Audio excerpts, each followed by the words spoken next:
Alors, on peut peut-être commencer. Bon après-midi tout le monde. Good afternoon. Thank you for being here.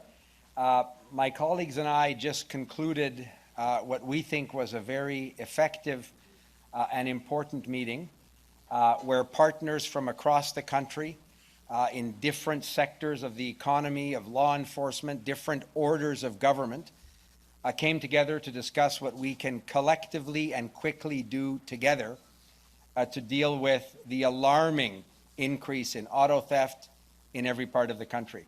Alors, moi, j'étais très heureux, au nom de mes collègues ministres du gouvernement du Canada, avec nos partenaires des provinces, des ministres des gouvernements provinciaux, les forces de l'ordre, la GRC, c'est sûr, les services frontaliers au niveau fédéral, mais nos partenaires à travers le pays. On vient de conclure une réunion que nous croyons était fortement importante pour deux raisons. On a pris le temps de constater ensemble l'ampleur du problème, le fléau qui est devenu le vol de voitures à travers le pays, les incidents de plus en plus violents propagés par le crime organisé. On a entendu ça beaucoup de nos amis responsables des forces de police qui étaient avec nous. Mais on s'est engagé à travailler ensemble concrètement sur un plan d'action détaillé où on peut tous ensemble, encore une fois, augmenter les efforts collectifs pour attaquer à ce problème si important. Le gouvernement fédéral a déjà commencé à investir davantage pour appuyer nos partenaires. On a d'autres nouvelles au cours des prochaines semaines, mais comme on s'est dit à plusieurs reprises, c'est en travaillant ensemble qu'on va réussir à attaquer un problème qui est très complexe. Et pour ça, je remercie mes collègues à travers le Canada qui se sont déplacés ce jeudi matin à Ottawa en plein milieu d'hiver. And with that, I think I'm going to turn it over to my friend and colleague, the Solicitor General of Ontario, Michael Kerzner, who will offer a few words, and then we're going to hear from our friend, the Mayor of Montreal, Madame Valérie Plante. Michael. Thank you, Minister. It was a very, very important meeting today to be here at this Auto Theft Summit. We have a crisis across Canada with cars that are stolen every few minutes, and it's completely unacceptable. The government of Ontario takes our public safety very seriously. And we've stepped up in the last number of months with a $160 million investment, over $50 million as part of an auto theft grant to give police services, municipal police services, First Nations police services, and the OPP money they need to acquire the technology and the personnel to fight auto theft. We've also come together as a province with a $112 million bail compliance and warrant apprehension grant so that people who feel it's okay to violate your bail and court-ordered conditions, we will put you back in jail. And we are again providing this grant money to the OPP, to municipal police services, and to First Nations police services to help keep Ontario safe. And the third investment that our Ontario government has made is dramatically expanding the placements at the Ontario Police College so that we can have more boots on the ground. This year, we will have over 2,200 new boots on the ground, expanding our class sizes from 1,400 per year. I conveyed today my appreciation to Minister LeBlanc and our federal ministers who are here that the announcement they made yesterday is a good first step. But we need to act today. We need concrete actions immediately. It's not just the technology and the artificial intelligence. There is a lot that can happen today, and specifically at the ports and the rail yards with inspecting the outgoing containers. We had a very, very meaningful discussion. I appreciate being invited. I listened attentively, as I will continue to do this afternoon in the plenary session. And again, the government of Ontario will work with our federal, territorial, and provincial counterparts to keep not only our province safe, but to work to keep all of Canada safe. Thank you. Merci beaucoup. Merci beaucoup. Très heureuse d'être parmi vous aujourd'hui. Je tiens vraiment à remercier M. le ministre LeBlanc pour avoir organisé cette rencontre, ce forum très important où des discussions approfondies ont eu lieu parce que c'est un enjeu qui est complexe et sur lequel on doit trouver des solutions concrètes pour chacun de ces aspects-là. La raison pour laquelle c'est important d'être ici aujourd'hui, c'est que oui, il y a un véritable fléau de vol de voitures. Pour la région métropolitaine seulement, en 3 ans, il y a eu une augmentation de 260 % du nombre de voitures volées. C'est énorme. Ça crée un stress sur nos populations. Ça peut arriver à n'importe qui de se faire voler sa voiture. Ça a un impact financier sur les ménages. Ça a aussi un impact sur les forces policières qui se sentent moins en sécurité de pouvoir mener à bien leurs opérations. Et je tiens à mentionner aussi que le vol de voiture a un impact direct sur les jeunes. Nos jeunes à Montréal, au Québec, au pays, qu'on souhaite qu'ils ne soient pas dans le milieu criminel, c'est souvent une porte d'entrée pour eux. Dans la dernière année, sur les 550 arrestations dans la région métropolitaine, 50 % des arrestations, c'était des jeunes âgés entre 12 et 24 ans. Alors, c'est vraiment un enjeu majeur. Et ce qu'on a entendu aujourd'hui de la part de toutes les parties prenantes, c'est une réelle volonté. Je tiens à mentionner que je ne suis pas seule ici sur la scène. Je suis accompagnée, bien sûr, du ministre responsable de la sécurité publique au sein du gouvernement du Québec, M. Bonnardel, avec qui la Ville de Montréal travaille extrêmement bien, puisqu'il y a la société, pas la société, mais la Sûreté du Québec qui est investie dans le dossier, et la Police de Montréal. Et comme mairesse de Montréal, parce que je vais assurer la réputation de la ville, la deuxième plus grande ville du pays, nous allons investir plus de ressources au niveau des enquêtes pour, entre autres, s'assurer qu'il y ait un meilleur suivi et qu'on puisse trouver des solutions puis résoudre les vols de voitures qui, je le rappelle, ont un impact sur le Québec, mais aussi sur l'Ontario et sur d'autres parties du pays. Merci beaucoup.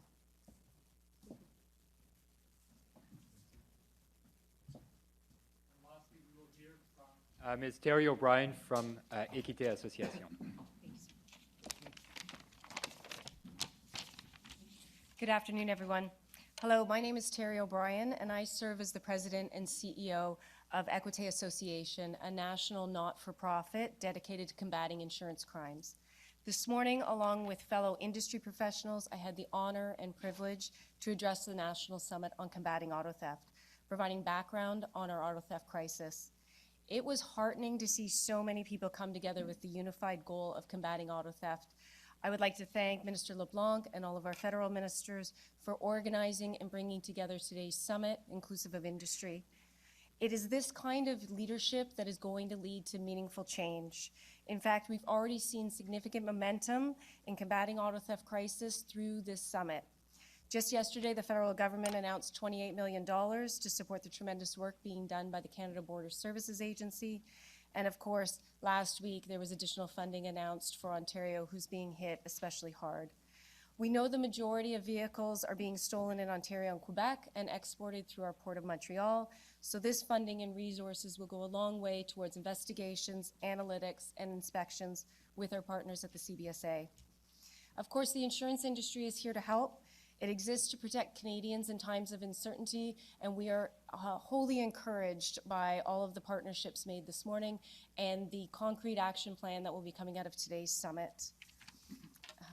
I want to close by thanking our colleagues in the federal and provincial governments, law enforcement agencies across Canada, the CBSA, manufacturers, and of course our insurance industry partners. By harnessing the collective strength, we can truly make headway in protecting honest, hardworking Canadians. Thank you.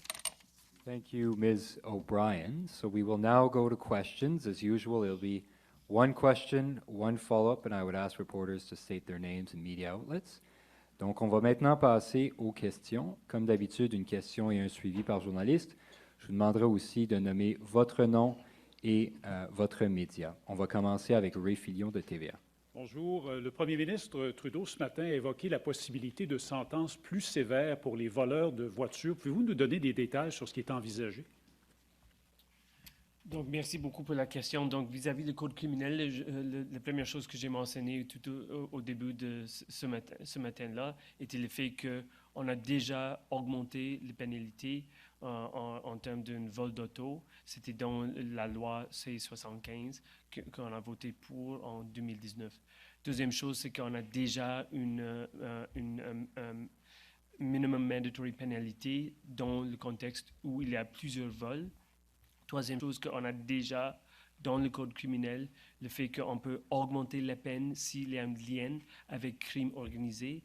Et quatrième chose, c'est qu'on a déjà des interdictions vis-à-vis une peine conditionnelle, house arrest, comme on dit en anglais, s'il y a une situation où il y a un lien avec crime organisé. Ceci dit, on est tout à fait ouvert avec les suggestions qui étaient soulevées aujourd'hui, qu'il faut viser le code criminel vis-à-vis les pénalités, parce que ce qu'on a entendu, ce que j'ai entendu à plusieurs reprises ce matin, c'était que effectivement c'est crime organisé qui gère la situation, donc il faut viser les crimes, les institutions et les organisations comme telles.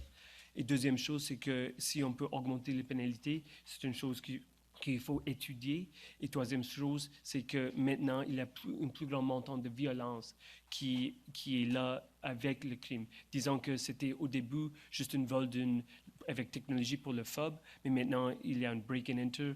Lorsqu'on brise une porte, il y a des fusils ou des couteaux qui sont utilisés. Il y a aussi des carjackings en plein milieu de la rue. Donc, il faut viser tous les endroits comme ça avec une plus grande souplesse dans le Code criminel du Canada. Ça demeure une possibilité. Vous ne vous engagez pas aujourd'hui à augmenter nécessairement les peines. Mais la leçon d'aujourd'hui, c'est qu'il faut viser toutes les possibilités, soit en termes de technologie, soit avec les manufacturiers des voitures, comme le ministre Champagne s'occupe, soit avec les frontières, soit avec le CBSA, comme le ministre LeBlanc a livré un plus grand financement hier. Donc, le Code criminel, ça fait partie de toutes les solutions. Hi, good afternoon. Christy Kirkup with the Globe and Mail. There was some discussion in the morning about possible legislative changes around diagnostic ports and the keys or the ghost keys that can be used to get into those vehicles and start them up. Can you maybe speak to tools that the federal government is exploring in the way of legislative change on those ghost keys? Well, that's a very good question. By the way, I think the overall message today is that to the criminals out there, we're going to disrupt your activities with everything we have. I think they should see us, hopefully, our combined efforts is going to disrupt their activity. That's clearly what we want to do. And I think there's three aspects of that. There's about intelligence, there's about technology and coordination. With respect to technology, we have already banned about 300 devices that have been used by criminals and that are well known. But what we've said this morning, and we'll use regulatory powers to do that, is basically to ban the import, use, and sale of the famous flippers, If Canadians go on the internet, they'll see this is something you can buy on social platform for about $50 to $100. And that has been one of the tools that has been used by organized crime in order to make life of Canadians very difficult in stealing their vehicles. So what we're saying today is that we're going to go first with regulatory power because we want to take immediate action to deal with that.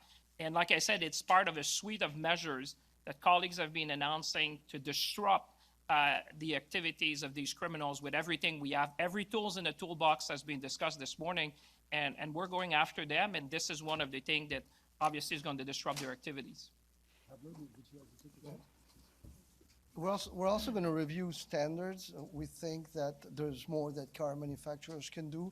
We have examples in other countries, like in the UK.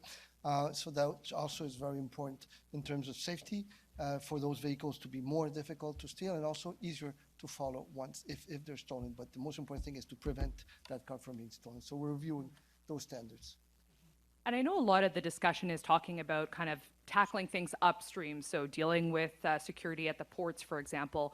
I'm wondering, and perhaps Commissioner Duhem could weigh in on this, but I'm wondering for Canadians out there that are listening, what are some of the tools that you can deploy to make it less likely that your car is going to be stolen? And is there any discussion on the part of the federal government to look at helping Canadians buy engine immobilizers or other tools that might be a little bit cheaper and easier than going after the ports?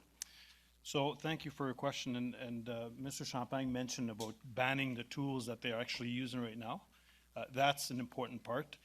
Earlier, Commissioner Karik and I were with you, and there's a question that was asked about a cell telephone right now. You can lock it from a distance. Why can't we do that with a vehicle that's stolen and have that and have that possibility, the capability? I guess my message to Canadians is just be vigilant. You're looking at the tactics. There's some really good reporting being done out there how the vehicles are being stolen. I just be vigilant. Make sure you take the right precautions. There's different tools. You've heard today with the insurance company that said there's tracker device that you can buy and insert and install in your vehicle. So I think you should seriously be considering that. But it's being vigilant. Good afternoon, Rafi Bujikanian, CBC News. Just going on what the RCMP Commissioner was saying to Minister Champagne or Rodriguez, are you in talks with auto manufacturers about this idea of being able to lock down a car as soon as it's stolen and effectively disabling it? Do you think the manufacturers should have a greater role in this? Well, by reviewing the standards, it's clear that we'll have to look at new technology, at options to do better. I did have the chance to speak with the car manufacturers a couple of weeks ago. Most, if not all, the CEOs were there around the table: Volkswagen, Nissan, Toyota,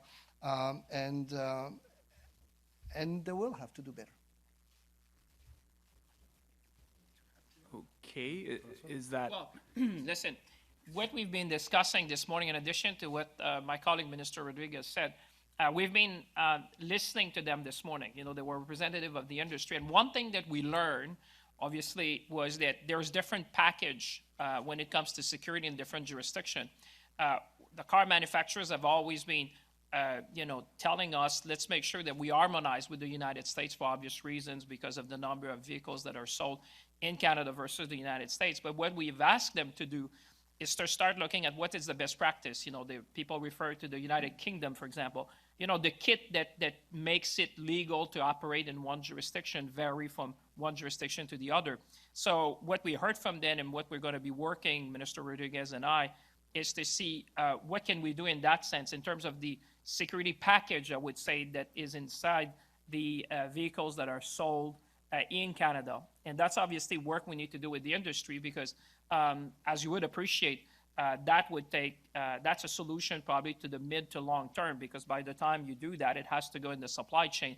But I would refer to the words of the Commissioner and the actions that we've been taking for banning the importation, the sale, and use, obviously, of the devices that have been prevalent used by organized crime in order to copy the keys and make life difficult for many, many Canadian families. And I think the clear message, you know, when you have all of us here pulling together to make their life miserable, trust me that we're going to go after them with everything we have. Okay, thanks. And, Just sorry. on that, one more thing is that, you know, the law in the books is clear that auto theft is illegal. And there are voluntary actions that auto manufacturers can be taking in advance of any further mandatory requirement from the federal or provincial governments. And so part of what we did today around the table was to lean in and to discuss what we can each do in our respective jurisdictions, including in the area of preventing and deterring auto theft at the manufacturing level. To Minister Virani, just on the sentencing question, what exactly are you looking at in terms of increasing sentencing for car thieves? You mentioned organized crime as an area of focus. What would that look like? Well, right now you have provisions that are set out in the code that deal with offenses of theft. You have offenses that deal with organized criminality. It's sort of bridging the two. It's looking with a specific focus on the issue of carjacking, which is an unfortunately new phenomenon here in Canada, but it's something we need to address. It's looking at the maximum penalty, which we raised in 2019, a bill that His Majesty's official opposition voted against at the time, but looking at perhaps looking at a stronger penalty for the provision of auto theft. But I would also underscore that what I took away from all of the fine men and women in uniform who are speaking about this issue, they really underscored the fact that it takes an individual to steal the car, but it takes a complete criminal operation to get it out of the country for sale in parts of Africa or the Middle East. when you look at organized criminality, we have to look at those chains, and we have to look at how we can disrupt them. And there's, again, as I've said before, and I'll repeat it again, there is legislation already in the House. We don't need to rethink it. We've got legislation already in the House of Commons that deals with organized criminality and money laundering and cryptocurrencies and seizure of those assets. And that legislation is being actively prevented and obstructed by His Majesty's official opposition. If I'm going to take certain parliamentarians at their word, I would hope that they would actually get on board with those kinds of initiatives that will help keep all Canadians safe. Hi, Kat Tunney from CBC. I have a question for Minister LeBlanc. A CBSA review found its criminal investigators are lacking basic training, and that's impacting the quality of their investigations. Do you have concerns about CBSA's ability to investigate crimes at ports and borders, including auto thefts? So with the Prime Minister and Pablo, we were at the Port of Montreal a couple of weeks ago and saw firsthand what we think is the important work CBSA is doing. Our government has invested, as you know, considerably in strengthening the CBSA's capacity, hiring officers that can do this important work, both border services officers, but also working in criminal intelligence with partners in law enforcement across the country. I too saw that report, have raised it obviously with the president of CBSA. The issue is how can additional funding that we're able to provide to the CBSA result in immediate improvements in the, I think, extraordinary work they're already doing. So we're very much focused on that.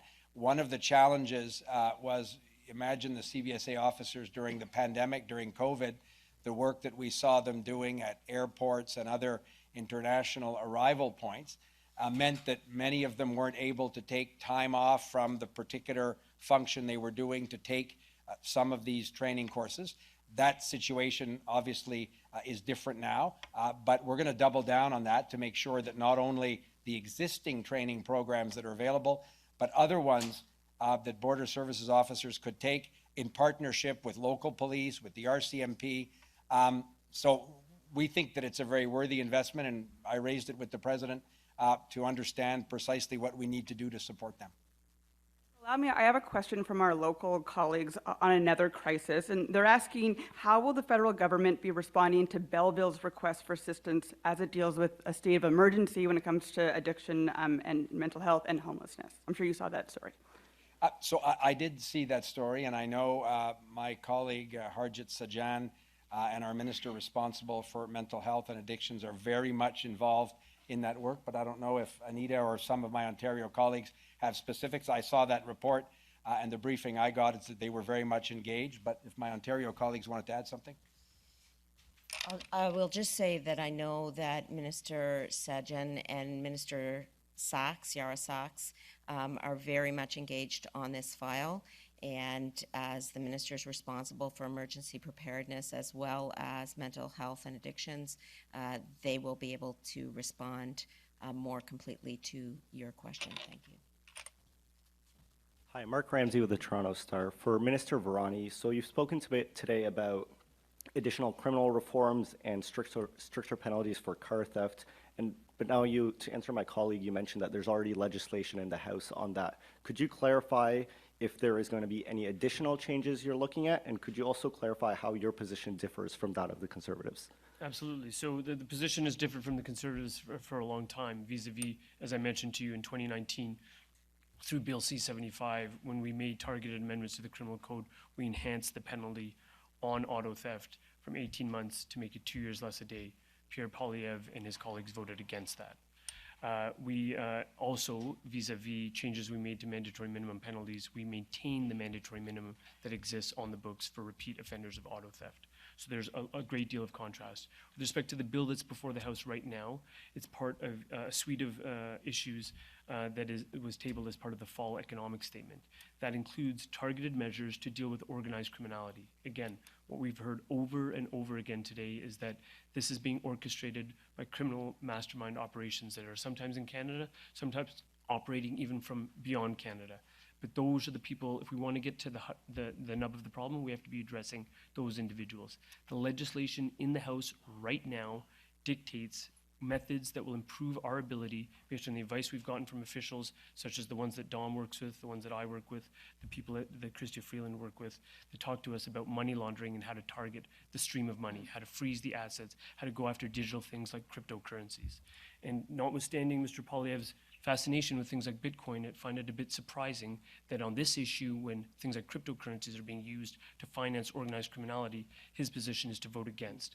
The last thing you asked me is that, could there be more as part of a legislative package? I would say to you, absolutely yes. If there's one thing I've learned from Minister Kerzner and others, is that they want us to continue working with speed and with action to make concrete changes. So that means changes to motor vehicle standards. That means changes to the responsibilities on the auto manufacturers. That means changes to how we're funding the ports and the CBSA. That means very likely changes to the Criminal Code of Canada. Merci. Thank you. For Minister LeBlanc and Commissioner Duhem, on an unrelated note, yesterday Peel Police arrested 5 people in connection with a wave of extortion against the South Asian community, and they said they're looking at any connections to India in their investigation. Could you comment on that and share if this is a concern the federal government or the RCMP are taking a look at? So I'll offer some comments and then ask the Commissioner to add something. I had a conversation with Mayor Brown of Brampton a week ago. We talked about the alarming increase in this wave of criminal extortions that not only is present in the city of Brampton, but other mayors and provincial ministers. Mr. Kerzner has discussed this with me as well, Monsieur Bonnardel aussi. This is an alarming concern that in some cases can be related to transnational organized crime. We think that the Peel Regional Police did a very good job in collaboration with their RCMP partners, who obviously are present in this work. But we're prepared to do more, and I know the Commissioner and I have discussed ways to increase the RCMP's ability to work with those partners, increase their ability in federal policing around organized crime, transnational organized crime. So they're very much involved in this, but the Commissioner may be able to add something. Just to highlight the incident that happened in Peel, you probably know that also happened in Edmonton. We're seeing it in Vancouver. And the RCMP being National Police Force on the federal side, we're trying to stitch everything up with the intel and follow every lead that's possible. That includes if it takes us to India as well. But we know there's a serious group out there that's creating all this, the extortion to the citizens, which is completely unacceptable. And we want to make sure that we're working with all law enforcement to make sure we get the right picture and accuse the right people. Thank you. Good afternoon, Jillian Piper with Global News. Minister Virani, you spoke about potentially strengthening some laws already in place. The PM today also said that he's looking for some tougher laws around auto theft. What has the Prime Minister told you specifically that he wants you to do in terms of strengthening? What the Prime Minister has told me is the exact same thing he's told my colleagues, is that we've got an issue with auto theft in this country, and we need to be working at it collaboratively at the cabinet table, but also collaboratively with our provincial and municipal partners, with law enforcement and with industry. And the Prime Minister, among all people, recognizes that this is a multifaceted issue. As I said to some of your colleagues, the issue with respect to the criminal code is it has a deterrent value. I appreciate that. That's the nature of the criminal code. That's the statute I'm responsible for. What I've been explaining to many journalists who have asked me about this is just reiterating that there are a number of provisions that are already in the code, which we put in place, which were actually voted against by the Conservative Party of Canada, namely escalating the penalty for auto theft from 18 months to 2 years. We also have maintained a mandatory minimum for repeat auto theft offenders. We also have excluded from a house arrest phenomenon, it's called a conditional sentence order, the notion that that could be available to you does not exist if your auto theft is connected to organized criminality. Those are very, very important steps. Is there a desire to do more? I very much believe there's a desire to do more in a targeted manner that really gets at the nub of the problem, which is organized criminality. We know organized criminality is behind what's happening. We also know there's increasing levels of the use of weapons, and there's increasing usage of what I described as carjacking, which is not an elegant term, but it's about a confrontation, in the middle of the day on a street, at a street light, at a stop sign. This is a phenomenon that we need to target, and what the Prime Minister said to me is the same thing he said to everyone who's around me, all of my colleagues, that we need to use the instruments that we have before us to tackle that pernicious issue. What I've always been reminding people is that The money flow is critical, and as I've said before, and I'll repeat it again, Bill C-59 is a great question you should pose to Pierre Poilievre as to why he's opposing particular measures that will stop the money flow which generates violence on our streets and auto theft. It's an interesting question. I urge you to put it to him. Thank you, Minister. And on another note, I'll ask Minister Rodriguez a question as well. Today, Bell said that they made nearly 5,000 layoffs that were due to government regulations, including from the Online News Act. Do you think your handling of that file as minister led to yet another round of layoffs at CTV or Bell? Well, I'm not the heritage minister. The answer is no. It was what we did and what we're doing is absolutely necessary. The job you're doing is absolutely essential. Asking those tough questions is super important, and it's our job collectively to answer those questions. But our media is disappearing. Big, small, television, radio, print. So we have to make sure that those that make the money, the big tech players, they contribute to that, because we need strong journalism in our country, strong, free, independent, non-partisan press. That's absolutely necessary for our democracy, and we will always defend our democracy.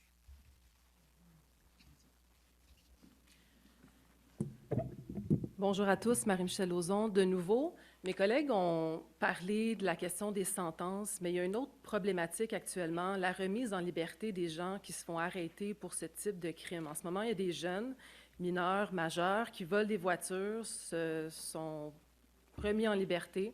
Le lendemain, ils se font encore une fois arrêter, remis en liberté sous condition. Il y a des jeunes qui peuvent se faire arrêter 3 fois en une semaine pour des vols de voitures. Et quand on voit ce qui se passe sur les réseaux sociaux, quand on voit les jeunes, ce qu'ils publient, bien, on remarque qu'ils n'ont absolument pas peur actuellement du système de justice. Et je vois même des jeunes qui n'ont pas peur de la police, qui se filment lors des poursuites policières. Alors, est-ce que vous croyez que le projet de loi C-75 est dissuasif? Quelle est votre réponse par rapport à ça? Et on va commencer avec ça. Donc, vis-à-vis du projet de loi C-75 que vous venez de mentionner, c'était ce projet de loi-là qui était opposé par le Parti conservateur, qui a actuellement augmenté la peine pour un vol d'auto de 18 mois jusqu'à 2 ans, 2 ans moins une journée. Première chose.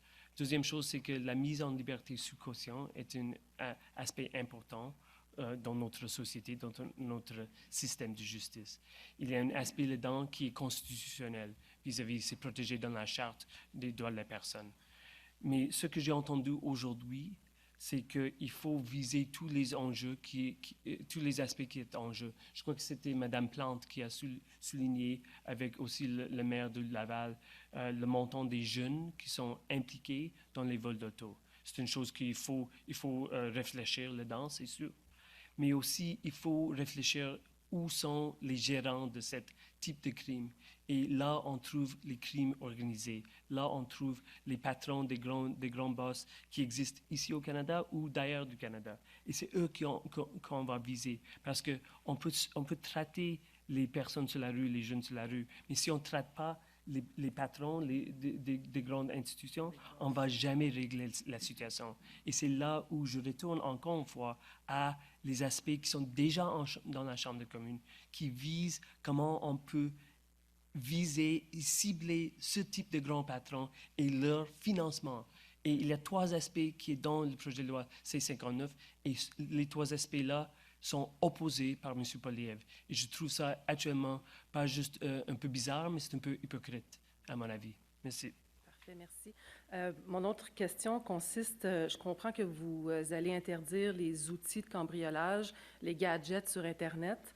De ce que je comprends également, c'est que les gens qui œuvrent dans le crime organisé sont quand même ingénieux. Ils vont peut-être trouver une manière de s'en procurer, ne serait-ce que sur le dark web ou sur le marché noir. Comment est-ce que vous comptez régler cette problématique-là? Et j'aimerais aussi comprendre, c'est quoi les ententes que vous avez avec les géants du web là-dessus? Écoutez, d'abord, c'est une excellente question, mais le message est clair. Vous savez, on avait la dirigeante de la Sûreté du Québec avec nous, la police de Laval, Longueuil, la GRC, nos collègues de la police de l'Ontario.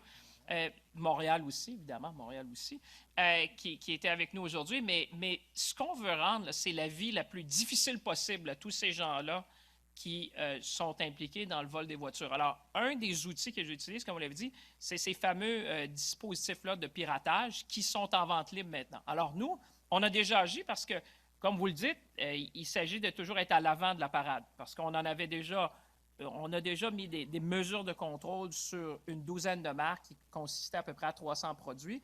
Là, on suit l'évolution de la technologie. Vous avez raison parce que ça devient de plus en plus rapide en termes de technologie. Ce qu'on dit maintenant, c'est qu'on va bannir l'importation, la vente, la distribution au Canada de modèles qui sont bien connus des services policiers, ce qu'ils appellent le fameux flipper. Hein? Je vous dis, allez sur Internet, vous allez voir, vous pouvez acheter ça, ça vous permet de copier une carte, mais évidemment, pourquoi on doit faire ça de façon réglementaire, c'est que vous comprendrez que sur la loi de la télécommunication, il y a aussi des usages qui sont permis. Hein? Quand vous ouvrez la porte de garage, c'est un peu des dispositifs comme ça. Alors nous, on va avoir un processus réglementaire où on va bannir l'importation, la vente, la distribution, puis on donnera des licences d'exemption, par exemple, pour les garages, pour les usages légitimes.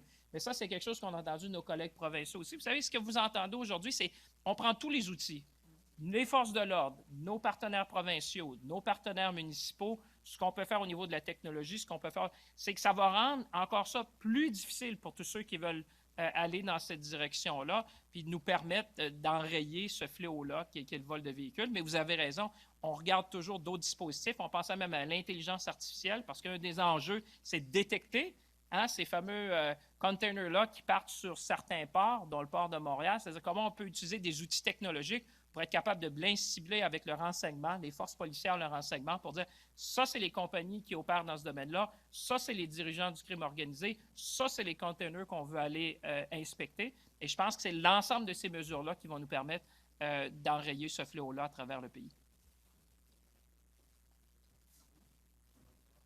Une dernière question et un suivi. So we'll have time for one last question and a follow-up. Étienne Malouin de TVA. J'aimerais revenir sur les peines, les sentences, parce qu'on entend beaucoup depuis ce matin qu'il faut les augmenter, mais vous refusez de quantifier. J'aimerais vous entendre sur le nombre d'années, à quel point il faut les augmenter, ces sentences-là, et de combien de temps faudrait les augmenter pour justement dissuader ces groupes criminels-là qui sont à la base de ces réseaux de vol de voitures. Donc, merci pour la question. Ce que je peux souligner, c'est qu'effectivement, on a déjà augmenté les pénalités. Comme j'ai mentionné, en 2019, on a créé un projet de loi C-75. Les conservateurs ont voté contre ce projet de loi. On a augmenté les peines de 18 mois à 2 ans, moins une journée. D'autres choses, c'est qu'il y a un aspect où, dans le code criminel, on trouve deux voies. L'autre voie, c'est de procéder, je m'excuse pour l'anglicisme, mais proceed as an indictable offense. Avec ce contexte-là, comme une indictable offense, la peine maximum, c'est 10 ans.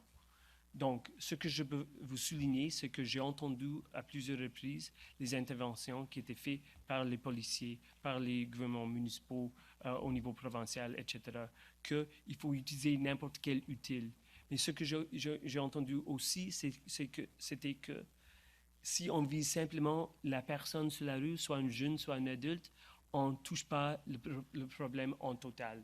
Il faut viser les patrons des organisations criminelles, les grands crimes organisés, pour actuellement toucher ce problème-là. Et c'est là où on trouve déjà, on a des outils dans la Chambre de communes, dans le projet de loi C-59, qui visent leur financement. Le fait qu'ils utilisent les cryptocurrencies, le fait qu'ils cachent l'argent, le fait qu'il faut avoir plus grands outils pour les chercher et pour les interdire, effectivement. C'est ce projet de loi qui est opposé par l'opposition officielle en Chambre. Je ne suis pas certaine pourquoi, parce que si on est là pour combattre la crime organisée d'une façon non partisane, comme il faut, comme parlementaire canadienne, je crois qu'il faut appuyer ce projet de loi. On constate une hausse du nombre de vols, mais également de la violence et de l'agressivité dans les vols. Souvent, ça peut être armé même. À quel point vous êtes préoccupé par ça et qu'est-ce que vous allez faire spécifiquement sur cet aspect-là? Donc, sur cet aspect-là, c'est un aspect extrêmement important parce qu'il y a une différence entre un vol, lorsqu'on utilise des technologies comme le ministre Champagne vient de mentionner, de voler juste l'habilité d'entrer dans une voiture au lieu d'entrer dans la porte excusez-moi encore fois, mais to break down the door et entrer dans une maison avec une fusil, avec un couteau. Ça, c'est beaucoup plus dangereux. Ça touche aussi l'aspect du traumatisme que ça cause pour les victimes comme telles. et c'est un crime de notre ordre. Donc, une de nos réflexions, tu m'as posé les questions, quels sont les détails maintenant? Moi, je ferai mes propres réflexions sur ce que j'ai entendu aujourd'hui. Je vais parler avec les fonctionnaires au département de la justice. Je vais continuer les communications avec les policiers pour développer une réponse qui vise actuellement le problème comme tel et qui va créer une solution pour le problème vis-à-vis les crimes organisés et vis-à-vis les crimes violents qu'on voit comme le carjacking. Merci. Merci beaucoup. Donc voilà qui met fin à cette conférence de presse.